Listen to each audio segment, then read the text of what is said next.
years old, and at the time, I knew nothing about my grandmother. I knew she lived in the Philippines, and I'd seen pictures of her and of her village, but I'd never actually met her. And then one day, my mom announced that my grandma was going to come live with us in our home here in America. Oh. Grandma couldn't speak a word of English, and I could not speak a word of Tagalog, her native language.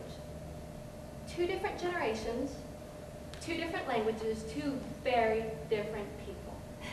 So, what can my grandmother, an unlikely mentor, teach me about communication? Plenty. As it turned out, throughout the years, Grandma taught me plenty about communication. My first lesson in communication occurred the first time we took Grandma out to eat dinner. We're in a nice restaurant. Everyone sitting at the table was having a good time. But then, it happened. Grandma burped. Loudly, not once, not twice, but 4 times. Grandma burps. And each time she does, she just keeps on eating like nothing ever happened. And meanwhile, I'm just sinking lower in my chair.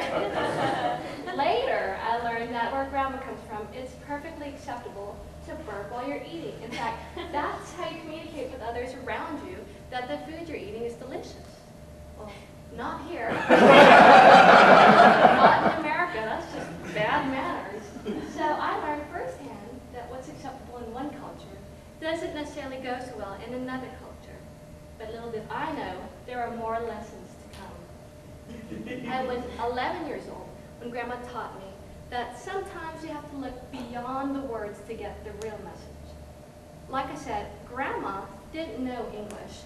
We tried to teach her basic words and phrases, but a bulk of her learning came from watching daytime television. Better programming to learn English from than Ricky Lake and Jerry Springer taught.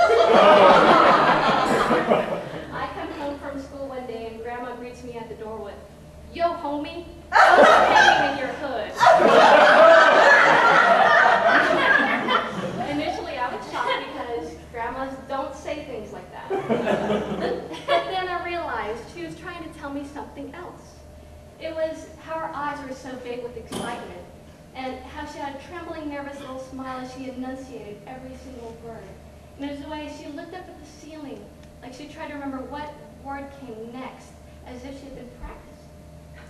I realized she was trying to tell me she learned something new today, and she was trying to communicate with me on my level.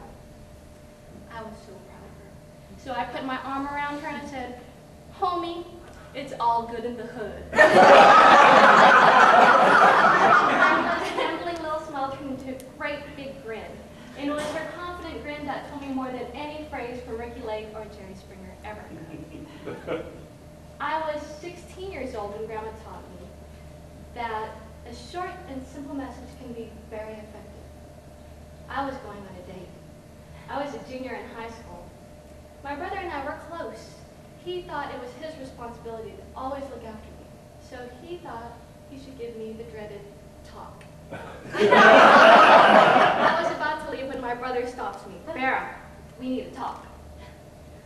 I know you think you know what the boys your age are up to, but they're up to no good. And they're going to try to do things with you. You need to think about how your decisions now affect you in the future." Yada, yada, yada, yada.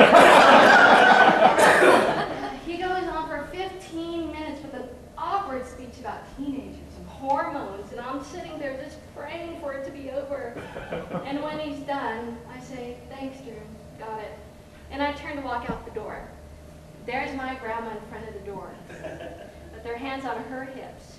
She walks towards me, pokes at my stomach, and looks me in the eyes. She says 2 words. "No, pregnant."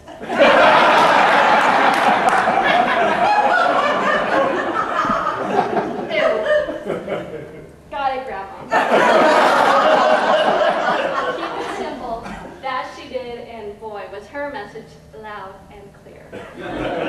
I was 25 years old when Grandma taught me that sometimes words just aren't necessary. I enter her room in the nursing home. It takes her a couple of seconds for her to recognize me, But when she does, she smiles, and I smile.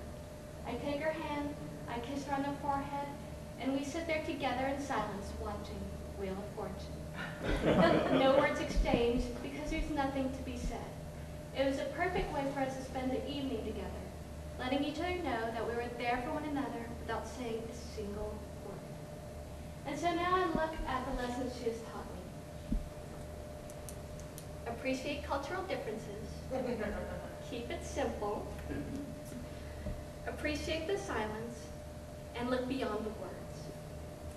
Now, I know I still have plenty to learn about communication, but I think my grandmother, an unlikely mentor, in her unconventional and mostly unintentional way, did a pretty good job of teaching me, her unknowing student, plenty about communication.